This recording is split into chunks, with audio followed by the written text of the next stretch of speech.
In 1997, George Lucas released his special editions of the Star Wars films, which included some significant changes, like an added scene in A New Hope, where Jabba confronts Han Solo. Looking back on it now, most Star Wars fans seem to think that adding the scene was a mistake, and that the CGI Jabba was embarrassing. But it's worth remembering that at the time, people were just excited to see the films in the theater again, and couldn't wait to see what Lucas's upcoming trilogy would be like, so there was relatively little criticism of the new additions. Join me as we take a step back in time to 1997 and look at a few of the products based on this scene. This chrome art print from OSP Publishing commemorates the scene in Star Wars A New Hope, where Jabba shows up for some reason to repeat everything that Greedo just said earlier in the cantina.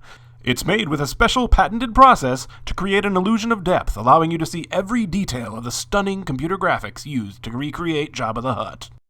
Start your day the right way with a bowl of Kellogg's Corn Flakes from this box, depicting the scene when Boba Fett shows up in A New Hope for literally no reason. Offer only valid in Canada.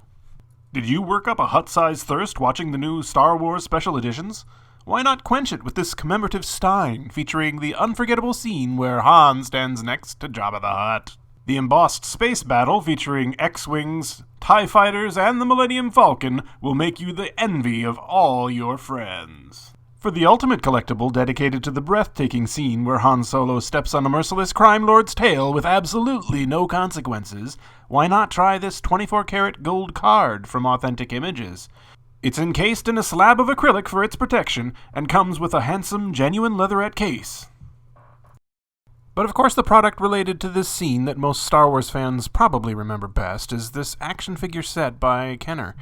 It was released in 1997 as part of the company's newly introduced Power of the Force line, now generally called Power of the Force 2, to distinguish it from the vintage figures. Here's a snippet from a commercial from the time featuring narration by none other than Mark Hamill himself. And waiting beneath the Millennium Falcon, Jabba the Hutt, as Han Solo bargained for your life with this vile gangster. Nobody does Star Wars like the Power of the Force. Right here, Jabba. 2-packs come with exclusive figure. Other figures and vehicles each sold separately from Kenner. Here are the figures included in the set. The exclusive Han Solo is the same oddly muscular style that we see in so many of the Power of the Force 2 figures. If you look at the front of the box, you'll see that Jabba is facing to the side, but in fact, the actual figure can only face forward and turn slightly. Maybe they did it this way to make the composition more attractive on the front of the box, but it seems like borderline false advertising. If we look closer at the figure, you can see that its paint job is very basic and not very attractive, just a peach color over this dark green plastic. They did use some airbrushing to smooth out the edges, but that's about it.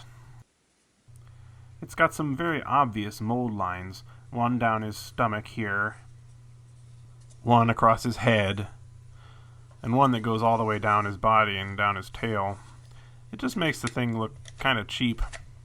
Like the vintage Jabba, he has an action feature, where you turn his head to make his tail wag. His arms can move up and down. And that's about it as far as features go. He does have clear plastic eyes, similar to those on the vintage Jabba, but in almost every lighting condition you can barely see them at all. They look like they're just pitch black. And to be honest, this face of his is not very attractive either. Oh crap. I think you heard me. You know I was just kidding, right, Jabba? No hard feelings? Actually, I opened up the bottom of this figure so you can see the tail wagging mechanism in action. It uses these plastic cords, which is kind of unusual.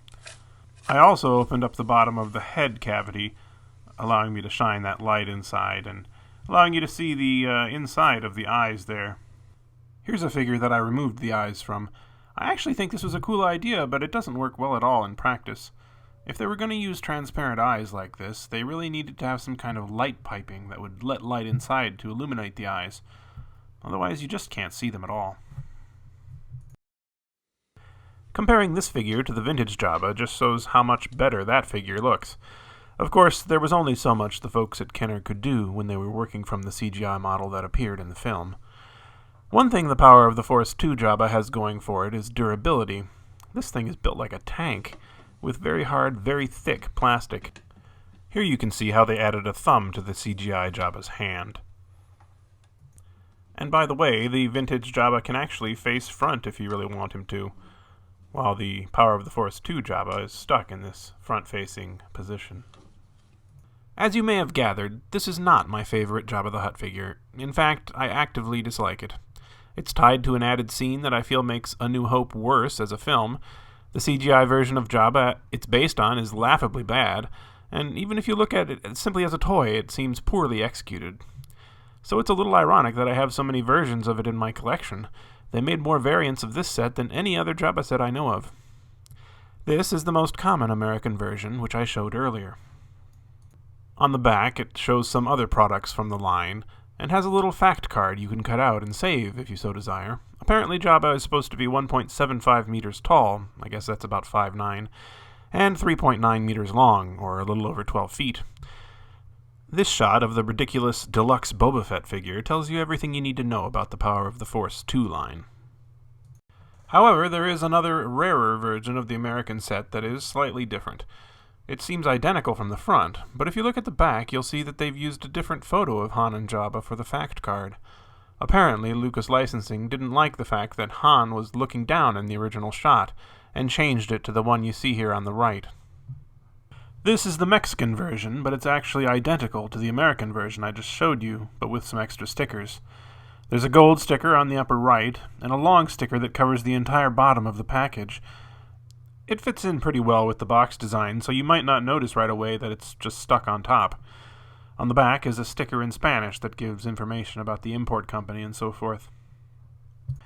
They did pretty much the same thing with the Japanese version, but they didn't even bother to make a sticker for the front. There's just a sticker on the back in Japanese with the title of the toy and some safety information. Next up is the European version, which has English, Spanish, and French logos on the front, and a total of 5 languages on the back, adding Dutch and German, in addition to English, Spanish, and French. The back design on this one is completely different from the American version, although it still features the fact card concept. And finally, we have the Italian version from the company Gigi, which is pretty similar to the European version, but only has Italian on it. When you consider that 13 or 14 years had passed between the release of the vintage Jabba and this, which was the only other Jabba figure to be released up until that time, it's disappointing that this wasn't a better figure.